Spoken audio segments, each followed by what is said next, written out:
Alam ko nagkaroon kami ng konting away din neto ni Pandan way back before Nash. Pero hindi naman ganoon kasyadong hindi naman ganoon masyadong ka-intense. Siguro dahil nakulitan Ba't lang hindi ko sila alam yan?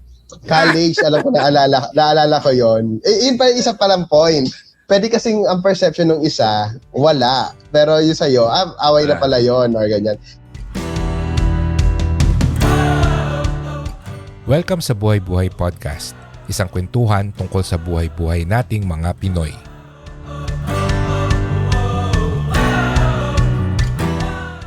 Napag-usapan na pero hindi pa talaga napag-usapan is kapag meron kang kaibigan na nakaaway mo. May mga kaibigan tayo nag-away at may mga na-witness din tayo ng mga nag-aaway na magkakaibigan. Sinaisip ko, pag-usapan na natin yung dynamics ng isang friendship kapag may disagreement or umabot sa point na medyo naging seryosong away, no? So, okay ba sa inyong topic yun? Okay lang. Go, oo naman. Push yan, push. So, ang una kong tanong, may nakaaway na ba kayo na kaibigan? As in, hindi yung away na yung at that moment lang na disagreement, but as in tipong umabot sa point na matagal hindi nag-usap or almost na nag-friendship over or kahit na umabot sa friendship over, no? But mas maganda yung hindi umabot para at least ayun, I don't know. Kayo, may nakaaway na ba kayong kaibigan? Go, Tonyo. Tingin ko meron at meron. Tingin ko meron naman na makakaaway at makakaaway dyan. And kung talagang friend mo naman sila, they would understand. I think hindi naman siguro aabot ng friendship over. Kung umabot man kayo sa friendship overs, sa mga listeners natin dyan, it's either two things siguro, ganun ka-solid yung principle ng bawat isa that hindi talaga nag-give way yung isa for that na ataw dito.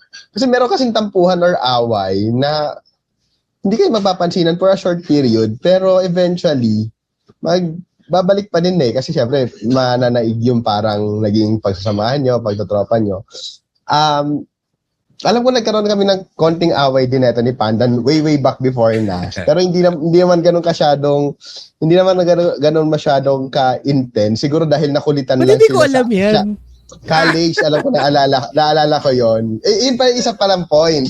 Pwede kasing ang perception ng isa, wala. Pero yung sa'yo, away na pala yon or ganyan. Pero meron one time na meron one time na kulitan ka na sa akin noon. Basta meron ganun. More on kulitan lang kasi. Parang meron ako naalala one time na nakulitan ka na sa akin doon. Na, paano ko nasa kantin tapos pabalik. Tapos all throughout that day, hindi na napapansinan kasi nga sa kantin, ang kulit-kulit ang harot-harot ko na. Parang ganon. So, hindi ko na Tingnan mo, di ko matandaan. Oo, kasi nga, parang nagkakabarahan na ba or nagkakapiko na, tapos ang ligalig parehas, tapos sumobra yata ako. Parang ganon na dapat enough na. Eto, nung college, minsan tatansyahin mo din yung mood neto. Minsan wala din talaga to sa hulog.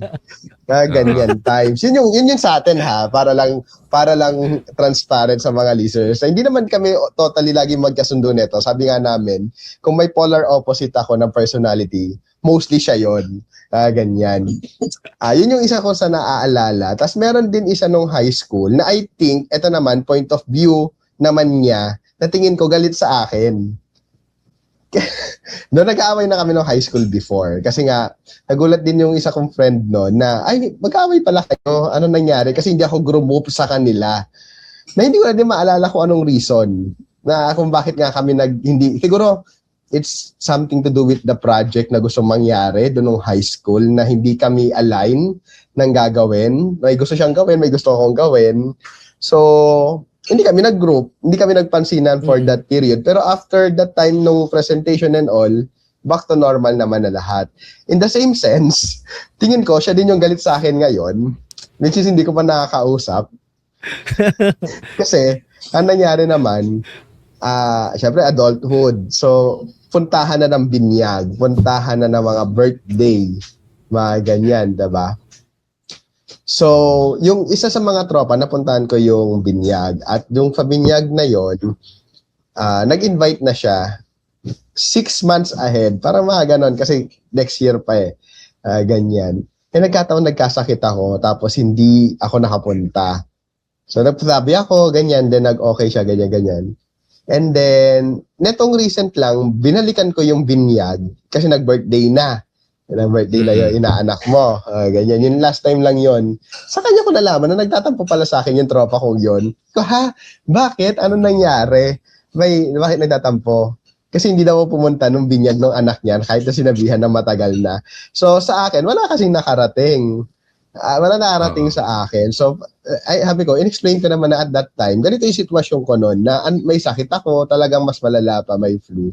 Hindi ko naman naisip na, pagmumula ng tampo. Then, wala din ako opportunity to open up a message sa kanya rather than parang kamustahan lang sa GC or mga ganyan. Pero walang continuous convo. So, yun. So, siguro yung mga ganong away lang. Pero, wala ako naman din yung parang nagsabihin kong friendship over. Baka nag-grow apart lang. Kasi nagtatandaan na din naman lahat. So, halimbawa, ito, kung i-logic ko, yung naalala ko sa amin ni Panda, parang ito na lang din yung nararamdaman ko din sa kanya. Hindi man siya ganun kabigat or malalim. Para siguro, nagkaroon ng opportunity na papag-usapan at magkita at magkita mapag-uusapan naman. Pero hindi siya aabot ng parang, for me na friendship over na hindi ko napapansinin o parang dead man mga ganyan. Open pa rin yung doors para may pag-usap. Alam mo, to invite kung halimbawa may mga event in your life na kailangan ng presence nila kasi you success something, mga ganyan. Ayun, siguro sa akin. So, pero wala pa yung as in yung confrontation, no, na as in nagsigawan or nagsuntukan ganyan. Elementary kasi yung may dinuraan ako. Diba parang pero napaka-childish, diba? Pero I think hindi siya talaga yung friend na barkada or talagang barkada yon. Yung yung high school, barkada talaga yun. No? Pero walang confrontation. Siguro hindi napunta din ako sa mga taong hindi ma-confrontation or yung matatalak na mga tao. Laging nasa pag-uusap na kausapin, hindi ko gusto yung ginawa mo, ganito, ganyan, pero okay lang. Or minsan ako lalo na, mananahimik na lang or parang yung mood ko na lang yung ma-aura na I'm not in the mood para Tapos hayaan lang ako ng mga kaibigan ko. Tapos ako kasi eventually, magiging okay din naman. Ikaw, Panda, may nakaaway ka na ba? At sino? Ako before ako magkwento, I would like to preface din na ako kasi yung tipo ng tao na hindi ako confrontational at hindi, as much as possible, tinatry kong hindi magalit or hindi mag-burst out. So, pag galit ako, alam ni Tonyo to, pag galit ako, tatahimik ako, biglang mag-isolate or hihiwalay. Kasi gusto ko po na i-regulate yung sarili ko. Kasi ayokong nagsasalita pag galit. So, yan. I-ano ko lang yan. I just wanna put it out there. Kasi, meron akong 2 instance na natatandaan na nag-away talaga. First one, high school friend ko to. Actually, friend ko to till now. Like, isa sa mga best friends ko. Medyo petty siya, pero hindi.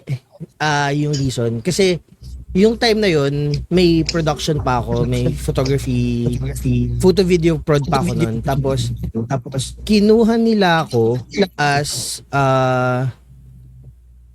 photographer para maggawa ng family portrait nila. Tapos, it just, unintentionally, nawala sa isip ko na may isa pang client that day, which is sa kabilang dulo ng Metro Manila. So, yung client na morning, parang christening, tapos diretso sa birthday na morning. Tapos, sila afternoon sa kanila. So, yung christening is sa QC. Sa QC, sa may around Mindanao Ave, ganon area. Tapos, yung bahay ng friend ko sa may Molino. Dito sa atin, sa Cavite. So, ang layo. Tapos, mali ko rin naman, I admit din na lapse yun sa judgment ko and lapse yun sa oversight ko yun.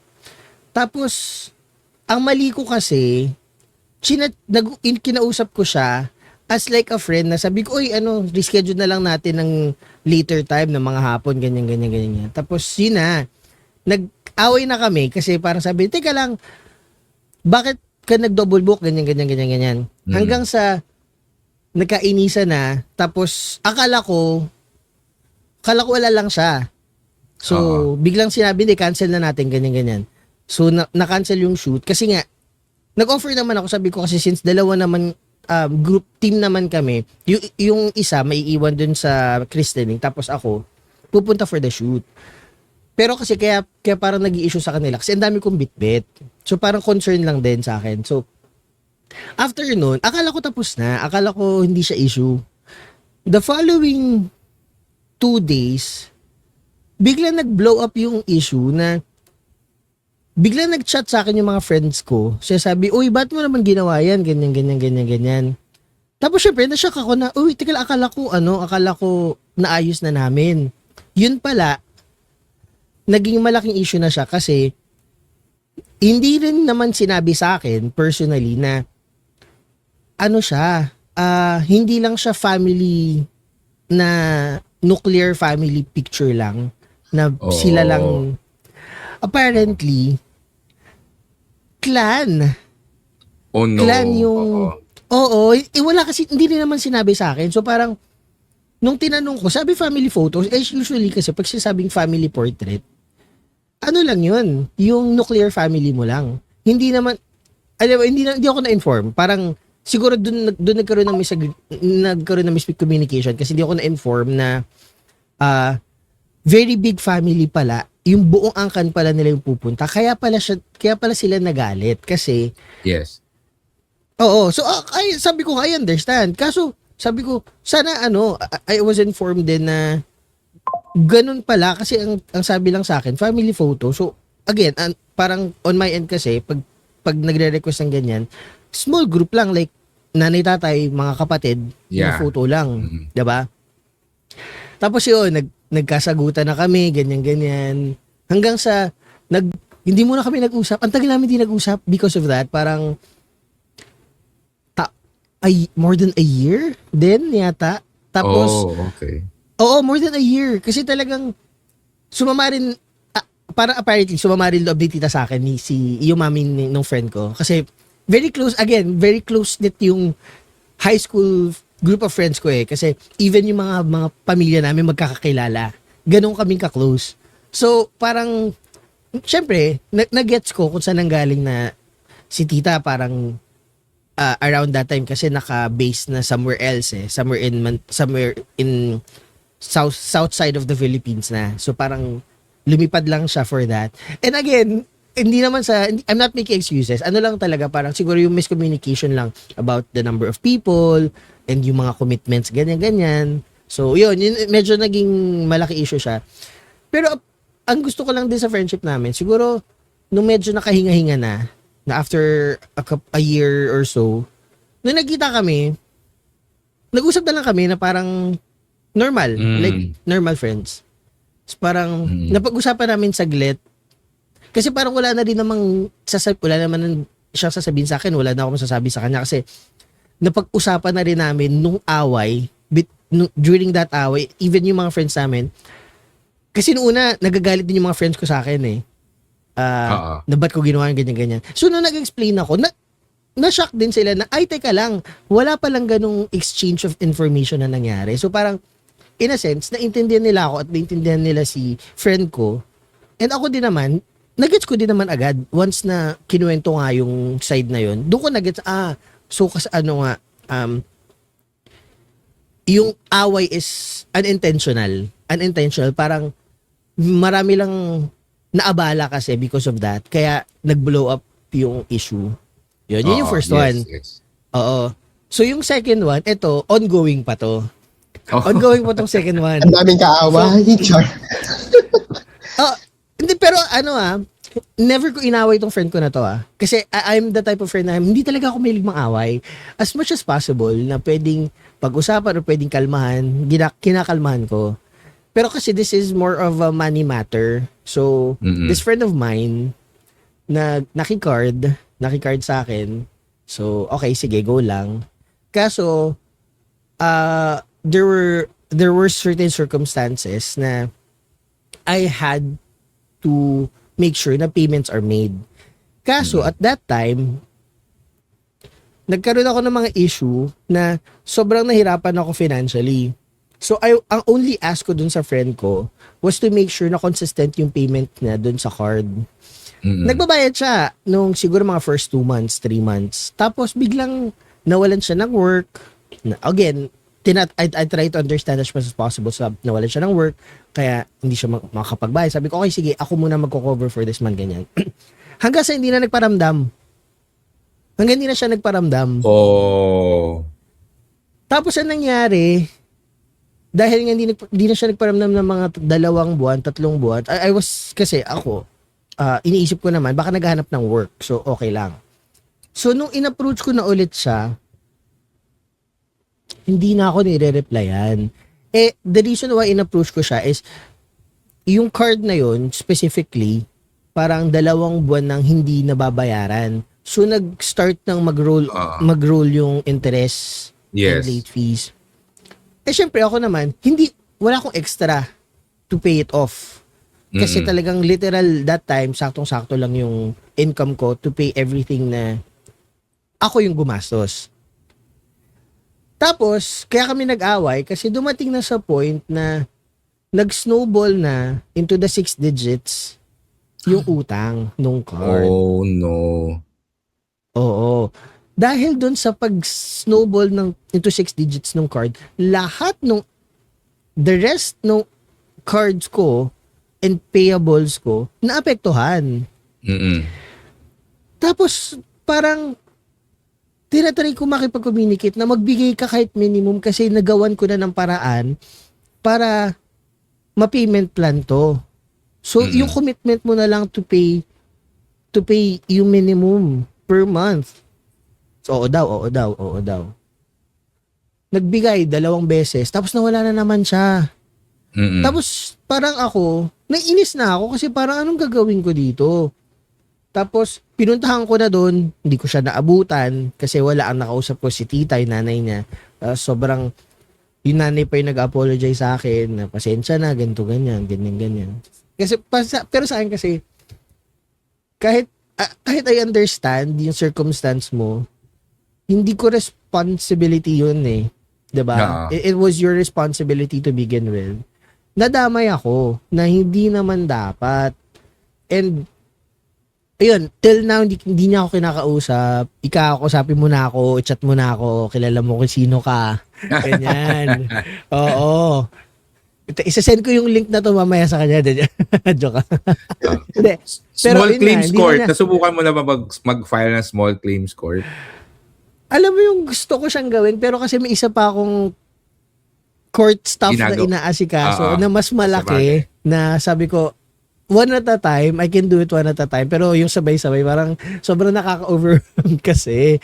Tapos, totoo naman. Yun na, parang, at the end of the day kasi parang sabi ko, tinanggap ko na, sabi ko, sige, ako na muna magbabayad. Tapos, gabala na si Batman. Kasi, ayaw talaga ko usapin eh. Ang masakit lang sa akin, you could have talked to me about it and we could have done something para kahit papaano may konting bayad, kahit paunti-unti, kahit hindi na nga yung minimum, basta magbigay ka lang sa akin, may tulong lang for me to continue the payment. Sana. Ang masakit lang, just to end the story, ang masakit lang kasi, nakikita ko na nagta-travel siya, nag-aeroplano kung saan-saan. Tapos, I mean, sige, I give it na right mo yon to enjoy your money. And syempre, dapat ititreat mo naman kasi talaga yung family mo. Pero, wag mo namang kalimutan na meron kang iniwan na responsibilidad na hindi mo dapat kalimutan. So, if you have time and if you have money to go fly around the Philippines or whatnot, at mag-travel with your family, the least you could do is pay back what you owe kahit pa unti-unti. Yun lang, ganun lang siguro. Yan. Ikaw ba, Fitz? Kamusta ang... May mga ganyan ka naman, may mga FO ka na rin ba? Meron, pero siguro magre-react lang ako dun sa kwento mo kasi, well, una-una, I know na maraming mga magkakaibigan na nag-away dahil sa pera.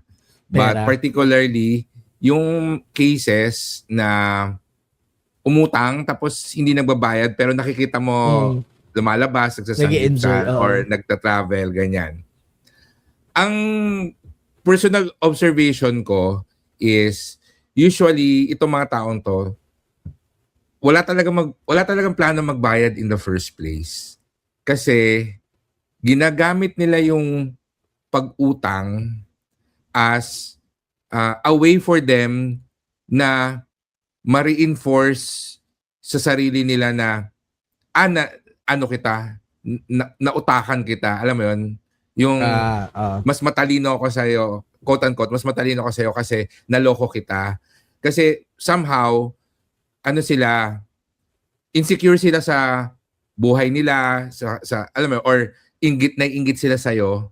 So, isa yun sa psychologically, ginamit nilang way para masabi nila sa sarili nila, mas magaling ako sa'yo kasi naloko kita.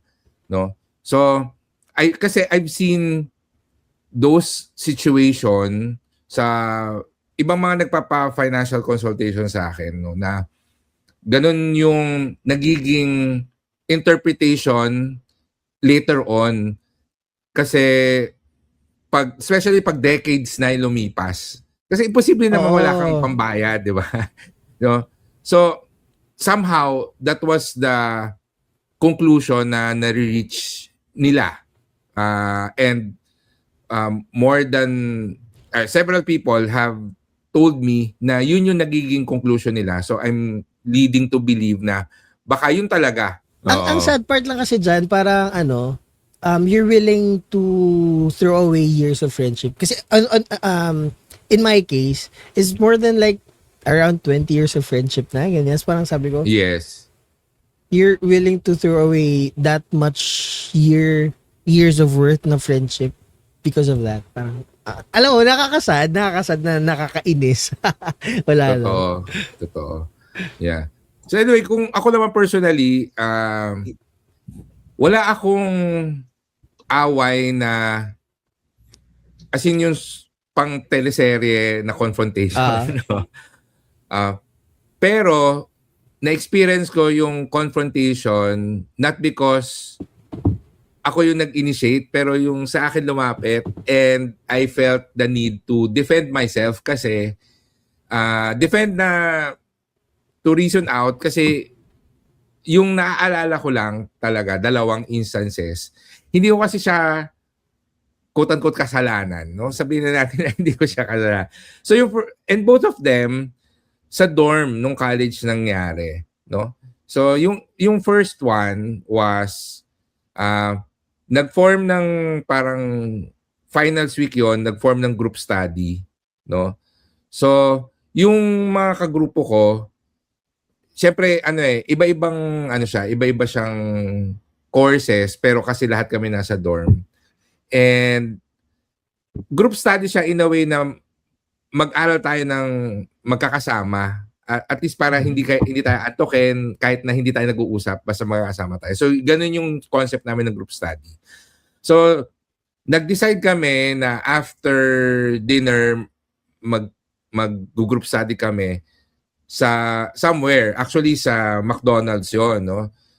So yung isang kasama namin na mag-group study biglang nag-suggest na parang mas masarap dun sa burger machine doon mag-group study kasi nagki-crave daw siya ng whatever, no? Burger. So lahat kami nag-agree. Sige, doon na lang tayo. Without realizing na meron pa pala kaming isa na kasama sa grupo na hindi pa dumadating, no? So hindi namin siya naisip, pumunta kami ng burger machine, siya hinahanap kami. Naiiwan.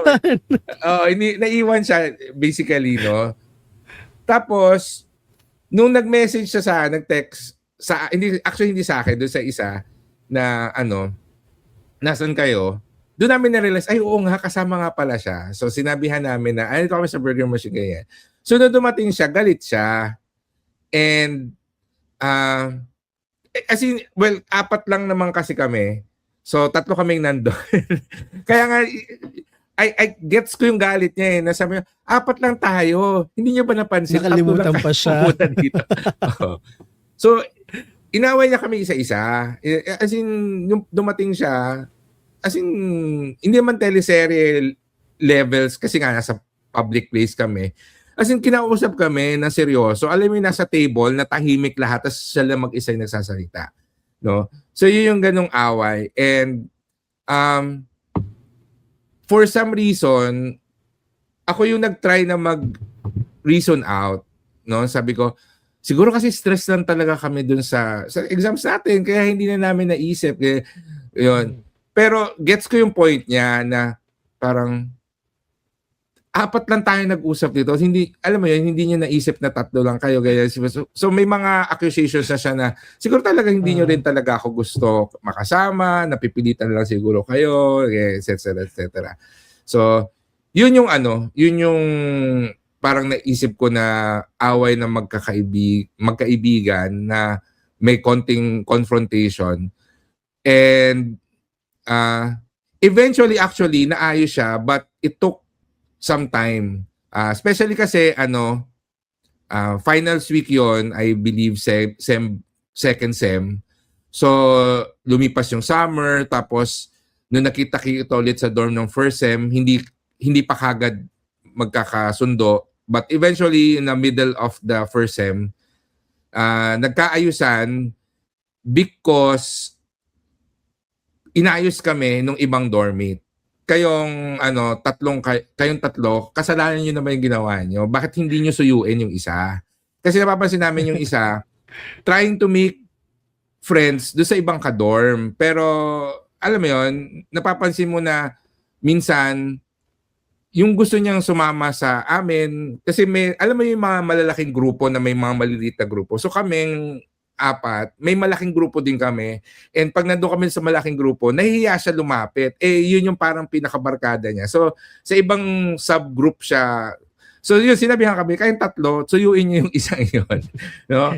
Kasi, kasalanan niyo. So, yun yung isang instance na parang naging confrontation na away magkakaibigan na eventually, yun naayos din naman. Yung pangalawa, sa dorm din, ito, I don't know kung masasabi mong mababaw o hindi, pero kasi sa dorm, yung tubig, may schedule. So, may tubig lang usually sa gabi, tapos pagdating ng umaga, wala na ulit, hintay ka na ulit ng hapon, no, para magkaroon. Which is, I would say, hassle. Kaya kami may mga timba kami ng tubig. Ngayon, nagkataon na yung isa kong ka-dorm, gets ko naman na nag-overnight siya somewhere, nag-aral sila, etc. So, nung umuwi siya ng gabi, nung umaga, wala nang tubig and wala siyang ipon and kailangan niyang maligo or whatever na tubig. Na ako naman, ang naging suggestion ko, ganito na lang, mamalimos tayo ng tubig. So mag-room to room tayo, hingi tayo ng tig-1 tabo dun sa mga naipon nilang tubig. Hanggang sa mapuno natin yung timba mo. At least meron kang panligo or meron kang tubig for the day. No? Ngayon, pagpunta namin sa isang room, yung isa doon, for whatever reason, siguro bad mood, wala sa mood, biglang naging may hirit na sarcastic na pare-pare tayo nandito, no? Parang bakit hindi ka nag-ipon kagabi, yon, yung may pag-judge, no? Na yung ako naman, kalma ko lang na sinabi na hindi kasi wala siya kagabi. Alam mo yon. So, alam mo, magkaka-dorm tayo dito tulungan. Pero yung tinutulungan ko, medyo maikli din yung pise. Sinabi niya, Siya yung hindi nag-react. ka naman pinipilit mamigay Hindi ka naman pinipilit magbigay. Oo. Isaksak mo sa baga mo yung isang tabo mo na hinihingi namin. Ganyan. So medyo naging confrontation, and since I was there, kasama ako doon sa na ikaw kinukonsinti din pa yung pagiging tamad ng kaibigan mo na mag-ipon, ganyan, lahat naman tayo dito. So natatawa lang ako noon. Looking back, nakakatawa yung pinag-awayan, pero at that moment sobrang seryoso noon, to the point na yung friend ko at saka yung naging sarcastic na humirit, I don't think naging friends sila ulit. And ako mismo, parang humiwalay din ako or umiwas din ako sa kanya kasi inisip ko na may ganong siyang personality I don't want to deal with. So, kasi sa dorm, kahit na ang dami namin sa dorm, 300 plus, in a way, magkakakilala kami lahat kasi 'di ba, lahat kayo nandoon, tapos meron pa kaming food concessionaire. Ibig sabihin, hindi talaga kami kumakain sa labas. Doon kami sa canteen kumakain kasi libre or kasama na sa binabayaran namin yung pagkain namin doon. So talagang makaka-interact mo lahat and all. And you could say, and up until now, na magkakaibigan kami pag nakikita kami sa labas, kahit na hindi mo ka-year level or ka-course, we consider ourselves as friends. So, yung particular person na yon, talagang siguro several weeks after that, hindi na namin siya pinapansin or iwas na kami kasi dahil dun sa simpleng hirit na yon. Diba? So, yun yung may confrontation, but of course, may mga away, quote-unquote, tampuhan. And I could even say nag-friendship over na walang confrontation, slowly lang na nag-iwasan, nag-drift apart, nag-iwasan hanggang sa hindi na nag-uusap, na ma-realize mo na several years have passed na hindi na-address yung issue, or at least both of you have decided na the friendship is not worth saving anymore. And most of the time, sa napapansin ko, not just my experience, dalawa yung reason kung bakit nangyayari yon.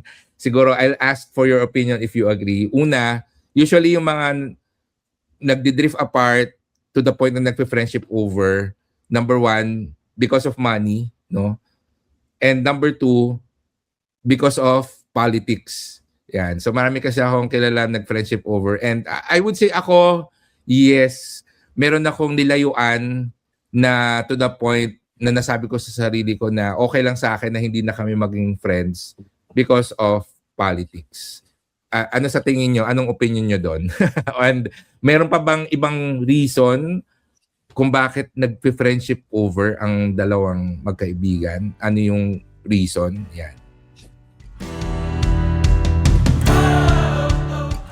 Bago tayo magpatuloy, gusto namin kayong i-invite sa aming website na buhaybuhaypodcast.com. Nandun ang aming episode show notes, mga exclusive special videos, extended episodes at marami pang iba. Kaya kita-kita tayo sa buhaybuhaypodcast.com.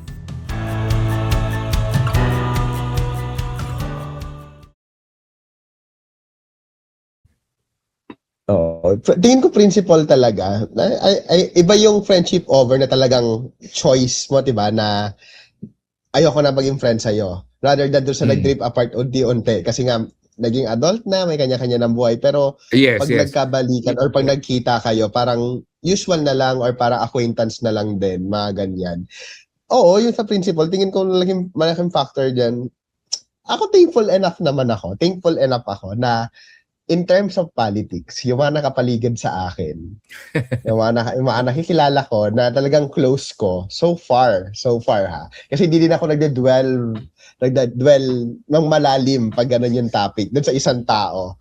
Kasi siguro may point din ako or meron din akong wall na baka pag nag-dwell ako na malalim doon sa prinsipyo niya yon at hindi pala kami ganoon ka-align at hindi kami magkaintindihan, talagang baka mag-iwasan or baka, alam mo yon. So, thankful ako doon sa parang paikot sa akin na at least kahit pa paano, nasa iisang page, parang ganyan. No? Yeah, oo, isa yon. Money, I think it would depend. Siguro, depende sa ano. Ako yung sa sitwasyon ko, hindi ko rin na-share din kanina, yung nabanggit mo nga kanina yung regarding sa mga card na yan. So may experience din naman ako na ganyan. I wouldn't say na friendship over kami nung isa. Naka-open pa din yun. Kasi siguro I'm expecting pa din na babayaran niya. Pero hindi ako nangungulit na. Kasi parang ang tingin ko sa akin nun, wow, ang prideful. Ikaw yung may kailangan ng tulong at that time tinulungan na kita, parang ganon. So, nasa iyo na yung bola kung gusto mo to ibalik o hindi. Basta ang akin, sinarado ko na to, tinulungan na kita, ganyan, nagawa ko ng paraan to. And, ano na lang yun, parang, kung hindi ka lalapit or hindi ka hindi din ako mag-i-initiate. Parang ganyan. Pero kung kakausapin mo ko, tapos ng update or ganyan-ganyan, open pa din naman ako gano'n. Siyempre gusto ko pa rin mabayaran, diba? Ba't ko isasara yung pintuan na gano'n? Pero, you will have your lesson. Hindi na siya makakaulit. Diba? Yes. Hindi kita nakitaan ng struggle eh. Madali tayong kausap sa mga ganyan, lalo na kung halimbawang currently, kaya ko pa naman, currently, okay pa. Pero kung parehas tayong wala ka din naman makukuha sa akin. Ganyan. Diba? Hindi ka na may lesson pa din sa bawat tao. Siguro yun lang din. Kung mapapanood niya man to, ayan, gagayahin ko si Panda. Kung mapapanood niya man to, no? Pwede ka mag-reply, pwede mo ako kausapin. Nasa isang lugar lang naman din tayo. Pero, ayun nga, sad lang yung ganun. Pero agree ako. Pwede maging away yan, money, politics, pagdating sa friendship. Pwede din natin i-dwell yung religion nga din, di ba? May mga nag-aaway din in terms of religion. Yung mga red flag topics na parang pag binasag mo within the group, baka magkagulatan ng ugali, ganyan-ganyan. May isa akong parang quote na nakuha sa pelikula na sabi ng mother is, hindi naman masama yung ugali eh. Hindi kayo parehas ng culture, no? Or nung hindi kayo kaya may conflict talaga. Hindi natin kaugali, parang ganun yung sinabi. Hindi siya within your norm. Pero siguro sa kanila, sa kung saan man sila sa area nila, sa bahay nila or kanon, in some cases tolerable yung mga ginagawa nila or tolerable in some of their friendship yung ganong ugali or ganong action nila. Pero kapag napunta sa iba, hindi nga natin kaugali. So, it's either mag-friendship over or hindi mo talaga siya i-approach or yun. Totoo. Maganda yung sinabi mo, no, na hindi ibig sabihin masama siya ng tao. Ibig sabihin, iba lang talaga yung values nila. And, yeah, I would agree with religion because syempre, religion would often be connected to yung beliefs mo, principles, and values as a person. So, kung hindi kayo pareho, pwedeng pag-awayan yon kasi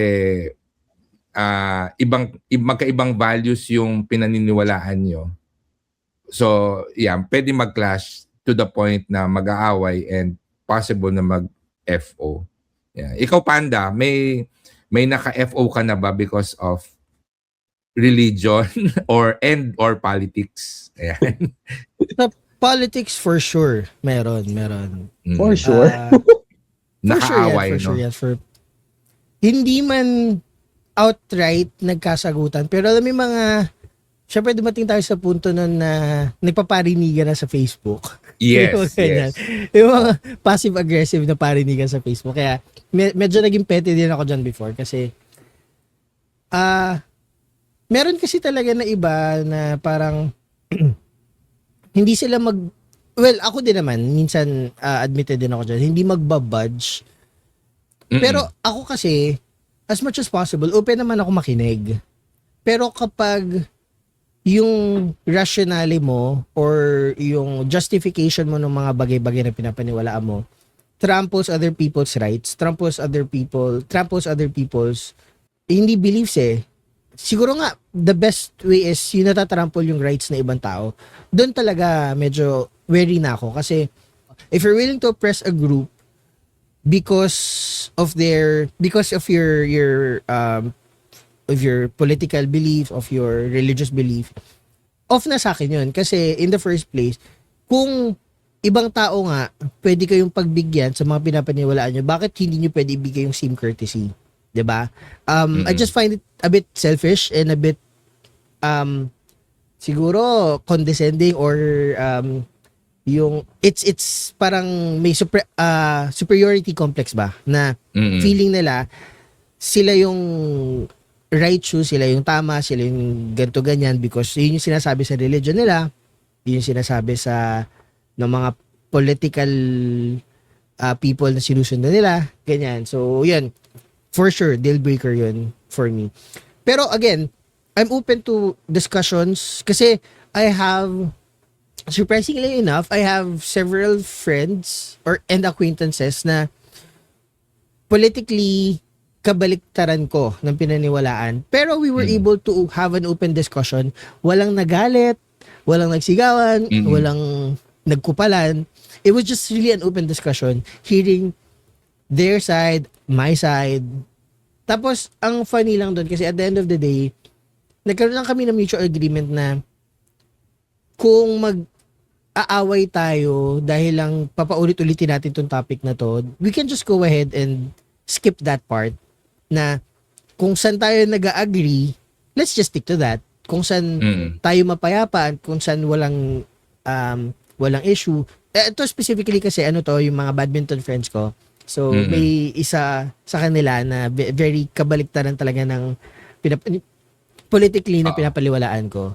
I was actually surprised, pero I was surprised in a good way na it did not end how it usually ends. Kasi kapag may nakakausap ako na baliktad ng political leaning ko, talagang slugfest siya eh. Talagang todo away siya. So, I was really surprised na sobrang maayos yung usapan namin. Yes. And very, very hindi norm nung ganung conversation. So, yun. I was happy with that.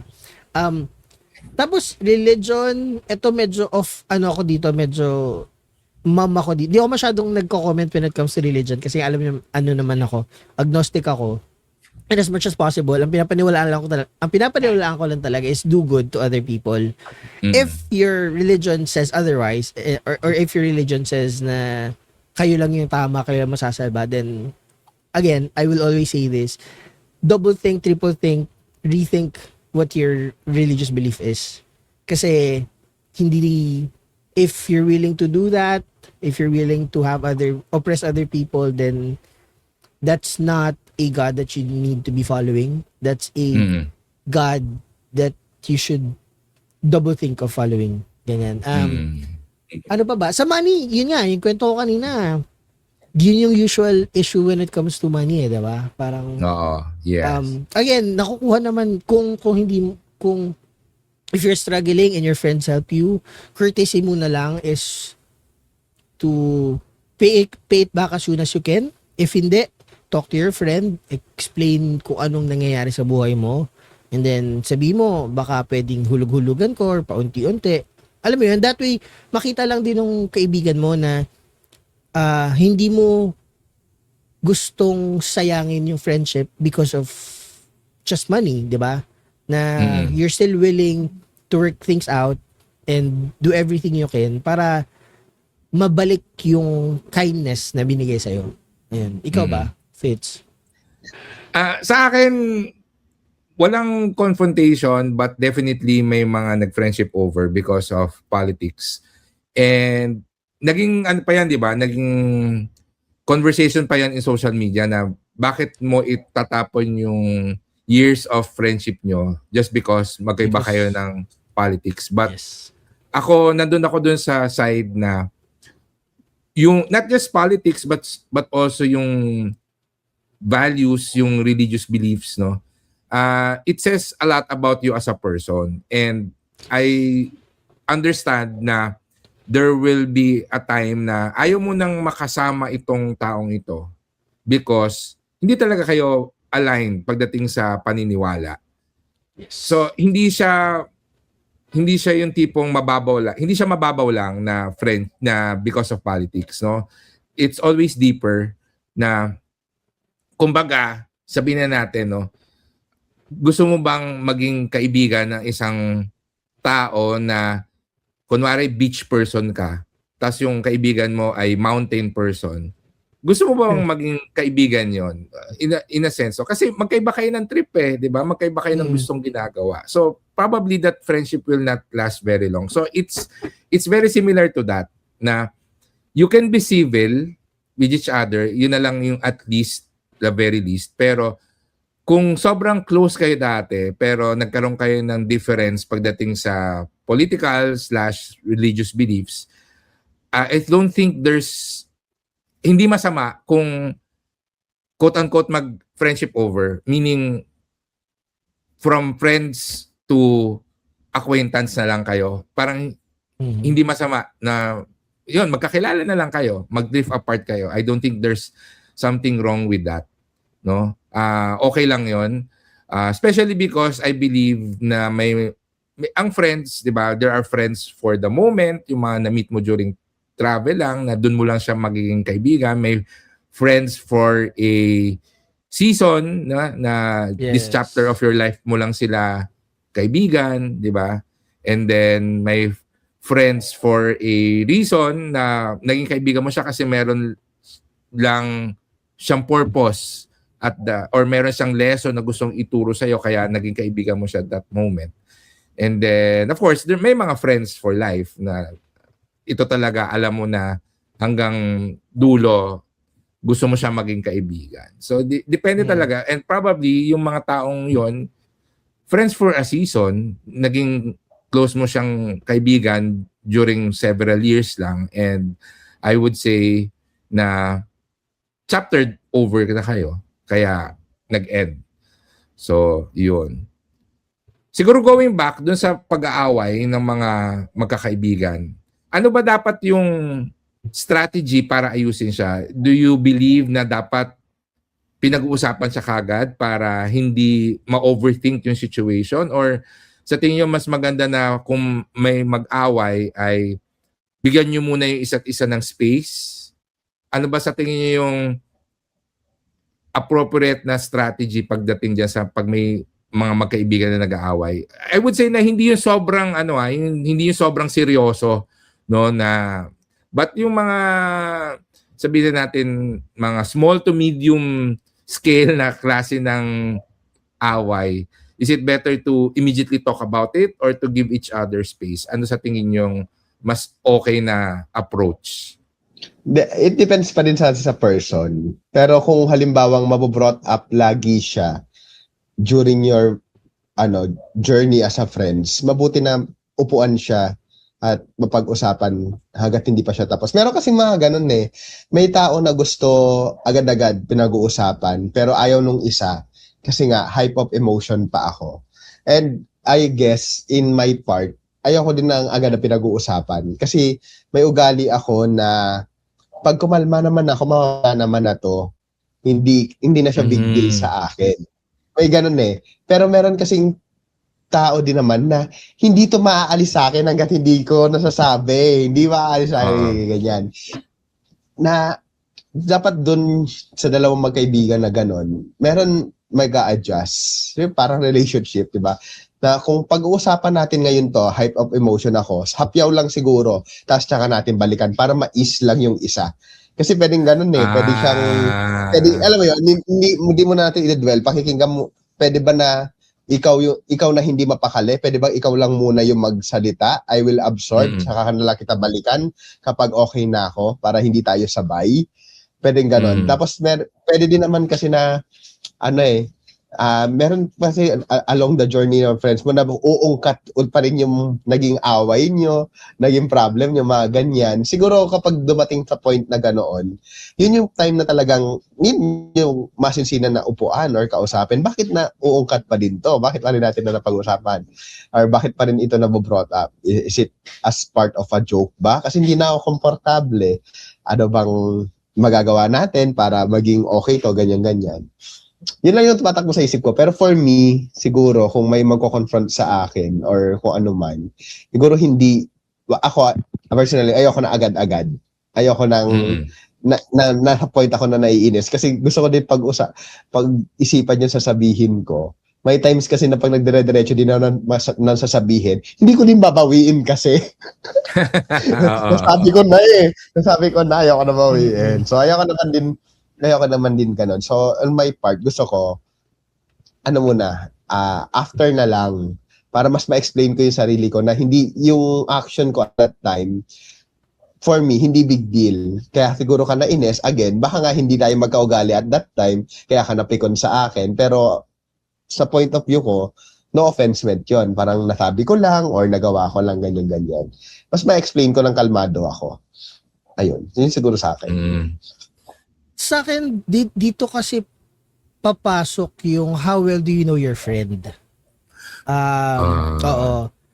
Walang set of rules for how to approach a problem with your friends. I think what's important is kung gaano yung kakilala yung isa't isa. Kasi ako, for example na lang, kami ni Tonyo, alam ni Tonyo na ako, I don't talk agad-agad kapag nagagalit. So, minsan hinahayaan niya. Pag nawawala ako, alam na niyan. So, hinahayaan lang niya ako. Inintay lang niya na dumating yung time na medyo okay na ako to talk about things. Ganyan. And at the same time, alam ko rin naman na pag nagsabi na si Tonyo na nainis ako, ayoko mo ng pag-usapan, hindi ko na siya pinupush. Kasi nga, I understand na wala pa siya sa headspace to talk about it. So, parang it will boil down to how well do you know your friend, kasi dun mo i-adjust yung approach mo when answering or trying to resolve a conflict. Kung hindi sobrang lalim yung conflict, pwedeng kung ikaw yung tipo ng tao na gustong hindi pinag-uusapan in person at parang like me, tinatype muna lahat ng sasabihin para walang ma-miss. And then, isave mo lang muna sa draft mo instead of sending it. Tapos, pag nag-usap kayo, you can ask, hey friend, is this a good time? Can we talk about what happened? Okay, kaya mo na ba? Kaya mo na ba makipag-usap na maayos? Ganyan. Pag nag-say ng no, edi sige, skip for now. Pero at least ikaw, kung ikaw yung tipong taong gusto mailabas mo na lahat, what I usually recommend talaga is either write it sa libro, sa notebook, or sa notes sa phone. Para lang, in that moment, lahat nung nasa isip mo, ma-put into words. You don't need to send it, you don't need to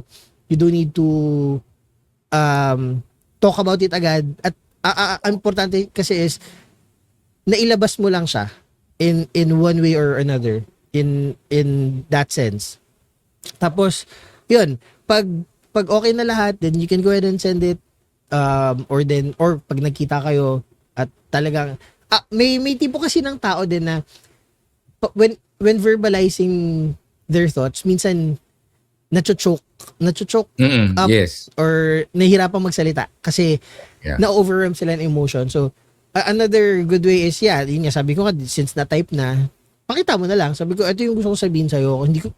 You can be outright naman sabi mo, hindi ako magaling sa words. Hindi ako magaling magsalita. So, basahin mo na lang to and this is everything I wanted to say. Ganyan.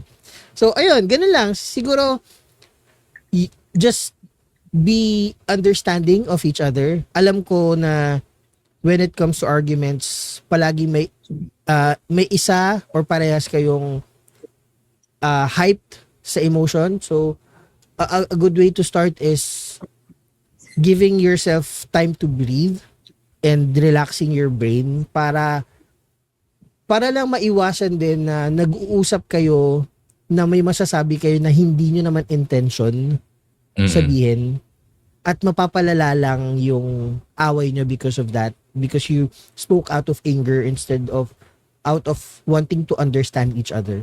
Siguro yun lang yung sa akin. Ikaw ba, anong take mo dyan? I would say nasabi nyo yung gusto kong sentiment na number one, depende talaga dun sa magkaibigan. It will be a test of how well do you know each other kasi each person is different. Gusto ko din yung sinabi ni Tonyo na sometimes you have to find a compromise, no? So kung yung isang tao is yung someone na gustong napag-uusapan kagad pero yung isa yung tipong gusto muna ng space, then pagbigyan yung isa na ikaw na muna yung mag-express ng gusto mong sabihin, but give the other person time to respond, no? At least nakapag-release na ng pressure yung isa. Tapos minsan nga hindi maayos mag-express ng thoughts ang isang tao pag nasa height ng emotion. And may kilala ako na may nakaaway siyang kaibigan and sa text niya inexplain lahat yung side niya.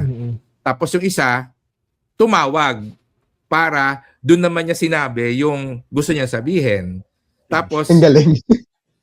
sabi niya, okay, sige, okay na. Parang sinabi lang okay. Tapos after a while, nag-text na naman kasi doon naka-explain. So ganun yung naging exchange sila na eventually naayos naman, no? Naayos naman. So ganun yung sa tingin kong best way to approach yung mga away magkaibigan na adjust to each other, no? Kung ano yung reconciliation style ng isa't isa. Isa't isa. So siguro last question na natin. Ang isang friendship ba mas nagiging strong kapag na-survive nyo ang isang away or hindi na ganun kalalim ang friendship kung nag-aaway? Ano ba? Is it, ang pag-aaway ba between sa magkaibigan, is that something positive or negative ang effect dun sa quality ng friendship after, no? Yung pag nagkabati na sila, ano yung effect niya dun sa friendship? Ako siguro to answer that, generally speaking, arguments are healthy. Discussions are healthy.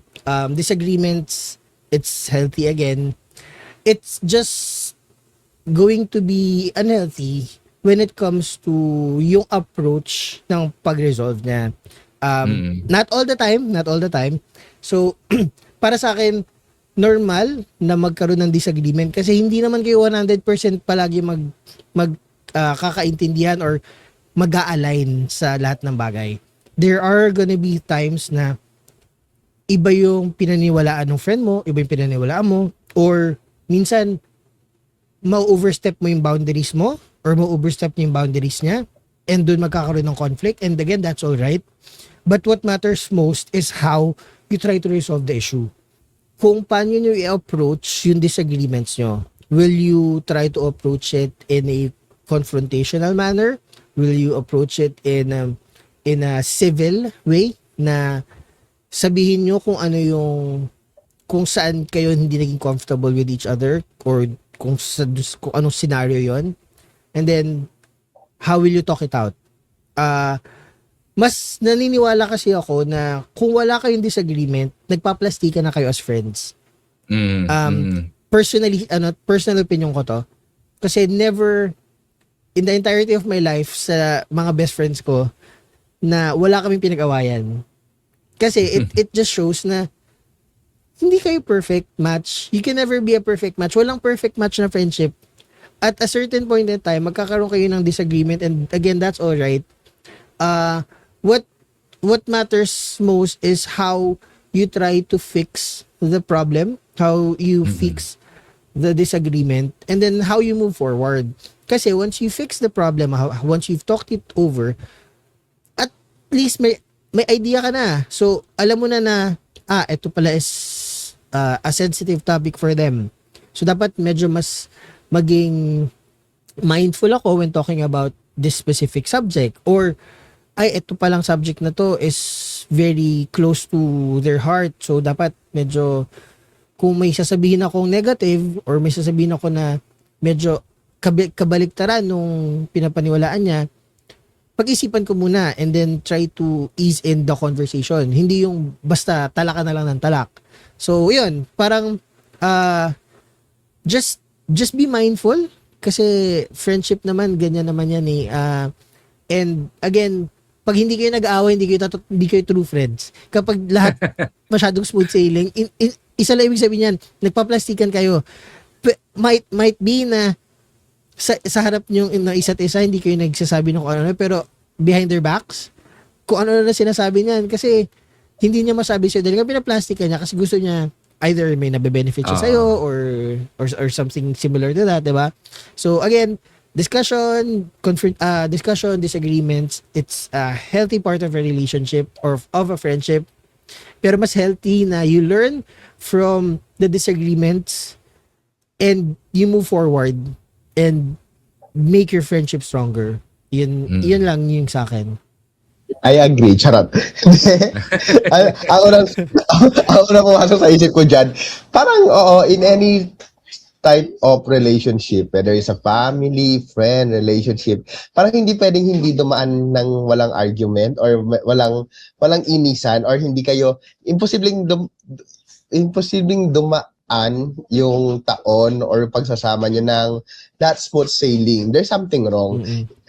It's either agree na agree yung isa and hindi na siya nag-speak up nung nasa isip niya, 'di ba? Or ewan, parang para sa akin malabo din. Kahit gaano kalit na siguro hindi napapansin. Maybe it's not big and dramatic na away or tampuhan. Pero meron pa rin yan na konting tension na parang okay, quiet muna kasi para mainit yung isa't isa. I think that's part. Meron yan na magkakaroon kayo ng ganoon. Tapos pag-uusapan nyo kung ano yung nangyari or sitwasyon. Kasi may tension eh. Imposibleng walang naging tension in simple decision making. Bawa na lang. Bawa, iti-take out ba yung french fries o hindi? Dito ba kakainin o hindi? Di ba? Imposibleng wala. Alam mo, may mga ganong away or tampuhan na I think it's a healthy instance or healthy na mangyayari sa isang relationship. At the same time, lalabas kasi yung ugali, mas makikilala mo yung tao. Di ba? Pag nandun na, pag na-face na ng chaos, na-face na ng anxiety, na-face na ng kung ano-anong stress, mas lumalabas kasi yung ugali eh. Di ba? Mas pumipitik, ganyan. Ay, may ganun pala siyang personality na now I know. So yes, I think, hindi man natin masagot kung make or break talaga siya in a solid form na kapag after this argument solid tayo. Mm-hmm. But it would show something dun sa tao. Parang ganon. It depends pa din eh. It depends pa din kung after ng argument na to masasolid tayo or mas lalayo kasi yung argumentong ito is sensitive sa'yo tapos hindi ko kaya. Parang ganon. So I think for me hindi ko solid na masasagot kung make or break siya. It would depends pa din. Pero yun nga, I agree na may matututunan doon sa tao, mas makikilala. Yung away, kung na-resolve yung issue na both parties ay may natutunan, I would say it would make the friendship stronger. Pero kung tipong, wag na natin isipin yon, alam mo yun, binaliwala lang na parang okay na yun. Hindi nyo pinag-usapan, hindi in-address yung issue talaga, yung root cause kung bakit nag-away in the first place. I think mas magiging mababaw yung friendship. Kasi parang, magiging mas careful ka na maulit yung issue because hindi nyo na-resolve. No? Unlike yung pag talagang pinag-usapan ninyo, kasi aabot yan sa point na merong solution na paano natin ma-prevent na pag-awayan ulit ito in the future. So pag dumating doon sa point na talagang na-address yung issue, and I agree na iba-iba talaga tayo na personality, iba-iba tayo na experiences, kaya meron talaga na mangyayari na magkakaroon ng conflict, disagreement, kahit na konting tampuhan, meron yan. pero ang importante is how do you address it. Ang friendship, it's a different type of relationship na dapat inaalagaan. The same way na yung relationship natin with our family, relationship with our significant other. Yeah, iba-ibang social dynamics yan na I think worth thinking about, no? How do we improve it? So yun ang ating episode for today. Yan, medyo overtime tayo sa oras, but I hope nag-enjoy sila sa pakikinig. So maraming salamat, Panda and Tonyo. Sa mga nakikinig, reply lang kayo kung may gusto kayong pag-usapan. So yun, maraming salamat. Yan, Thank you. Bye. Bye-bye. Maraming salamat sa pakikinig. Please remember to subscribe, leave a review, and share this podcast with your friends. For more information and to contact us, you can visit buhaybuhaypodcast.com.